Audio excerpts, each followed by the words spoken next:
Vijay Shankar sir, मैं आपके पास एक बार फिर से आता हूँ और आपसे मेरा सवाल ये है कि तेजस्वी यादव ने जिस रूट मैप को चूज किया है, यहाँ 50-50 का रेशियो था सर 2020 में। इस बार क्या चुनौती होने वाली है? क्योंकि इस बार के चुनाव में एक तीसरा फैक्टर प्रशांत किशोर भी हैं और वो लगातार ये दावा करें कि पिछले 3 सालों से लगातार पदयात्रा कर रहे हैं। बिहार की भूमि को वो पाट चुके हैं बिल्कुल, और वहां पर जाके वो उन मुद्दों को उठा रहे हैं जो लगभग तेजस्वी यादव भी उठा। देखिए दिनकर, आज की तारीख में एक बात है कि सारी पार्टियां, मैंने जो भी जी जो तीनों बड़े आज की तारीख में देखा जाए तो बिहार में तीन बड़े प्लेयर्स हैं एक साथ। एक तरफ एनडीए, दूसरी तरफ महागठबंधन और तीसरा प्रशांत किशोर। जी तो पिछले 30-35 साल में पहली बार ऐसी स्थिति बनी है कि एक तीसरा विकल्प भी दिख रहा है जो मजबूती से लोगों के बीच में जा रहा है, अपनी बात कह रहा है। जी इसमें भी जो प्रशांत किशोर पिछले जो ढाई ढाई साल से यात्रा कर रहे थे के जरिए, वो भी एक बड़े इलाके तक गए। करीब अगर देखा जाए तो जी आधे बिहार तक आधे बिहार की में जो विधानसभा सीटें ब्लॉक्स है, उस सबसे गुजरी है उनकी यात्रा। और उनका मुद्दा क्या है? बेरोजगारी, पलायन और जी शिक्षा। और उनका जो इलेक्शन सिंबल भी उनको मिला है, स्कूल बैग मिला है। तो नए बिहार की जी बात कर रहे हैं। तेजस्वी यादव भी जिस के सहारे आगे बढ़ रहे हैं, उसमें बेरोजगारी, महिलाओं का मुद्दा है, बिल्कुल। पलायन है, किसान है, व्यवस्था है, वोट चोरी है। लेकिन आप एक इंटरेस्टिंग चीज देखिए कि पहले क्या हुई, वोटर अधिकार यात्रा। अब क्या हो रही है? जी बिहार अधिकार यात्रा। कहीं ना कहीं ये भीतर खाने कुछ ना कुछ ऐसा महसूस किया गया है कि एसआईआर का मुद्दा, जो जिस पर हमको लगता है प्रमोद जी कुछ ज्यादा बेहतर बता सकते हैं, वो उनसे पूछना भी चाहिए कि क्या जी एसआईआर का मुद्दा अब जो महागठबंधन को लग रहा है कि वो पीछे छूट गया है, और वोटर अधिकार की जो बात, यानी आम आदमी से जो जुड़े हुए मुद्दे हैं, वो ज्यादा इंपॉर्टेंट जी हो गए हैं। और लग रहा है कि बिल्कुल। इसी के सहारे चुनाव में उतरने पर ज्यादा फायदा होगा।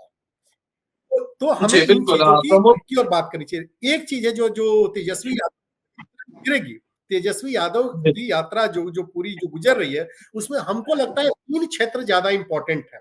एक नीतीश कुमार के घर से गुजरेगी, जी नालंदा, बेगूसराय, गिरिराज सिंह के क्षेत्र से गुजरेगी, और तीसरा जो आपका है मधेपुरा और सहरसा, पप्पू यादव जी के क्षेत्र से गुजर रही है। इसमें जी किस तरह से कितना तेजस्वी यादव अपने वोट को कंसोलिडेट कर हम्म, पाएंगे, कितने नए वोट जोड़ पाएंगे।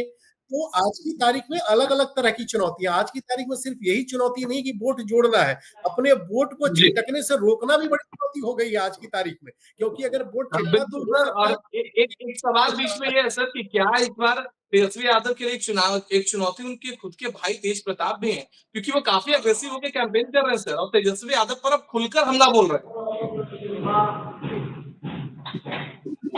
अगर आप देखिए तो राघोपुर में जिस तरह से जो जो जो जो हैं। जी सुर थे तेज प्रताप यादव के, उसे कहीं ना कहीं जी भले ही वो नाम ले या ना ले, लेकिन संदेश दे रहे जी हैं कि असली लीडर मैं हूँ।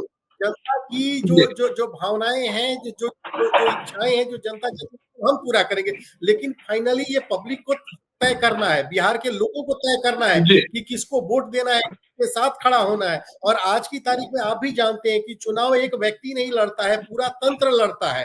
तो तेज प्रताप यादव के साथ कितना बड़ा तंत्र है कि वो कितने जी विधानसभा जाएंगे, क्या कर पाएंगे, ये अभी देखने वाली बात होगी। लेकिन एक बात तो सही है कि तेजस्वी यादव के साथ एक बड़ा तंत्र है, एक पूरा गठबंधन भी है। उसको बहुत हद तक जी वो अब तक जो जो 15 अगस्त तक कही जा रही थी कि सीटों के बंटवारे पर फैसला हो पाएगा, जो आज तक नहीं हो पाया, जी अभी तक नहीं हो पाएगा। अभी कितने दिन आगे टलेगा ये भी कहना मुश्किल है। हो सकता है 4 दिन जी 5 दिन, लेकिन अगर उम्मीदवार ही तय नहीं कर पाएंगे, यही नहीं तय हो पाएगा कि किस सीट पर कौन लड़ेगा, किसके खाते जी में कौन सी सीट आएगी, तो कहीं ना कहीं इशू तो है, भीतर खाने इशू है। तेजस्वी जान रहे हैं कि उनका रास्ता इतना आसान नहीं है।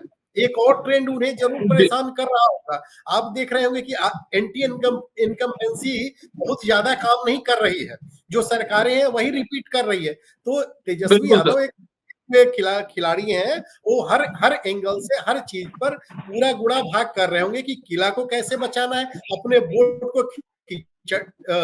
खिसकने से कैसे बचाना है, एक गठबंधन साझीदारों को कैसे जोड़े रखना है, दो, और तीसरा जी उससे भी बड़ी चीज कि अपने साथ नए वोट कैसे जोड़ने हैं, किन मुद्दों के साथ। तो वो सारे एक्सपेरिमेंट पर एक साथ जो काम कर रहे हैं।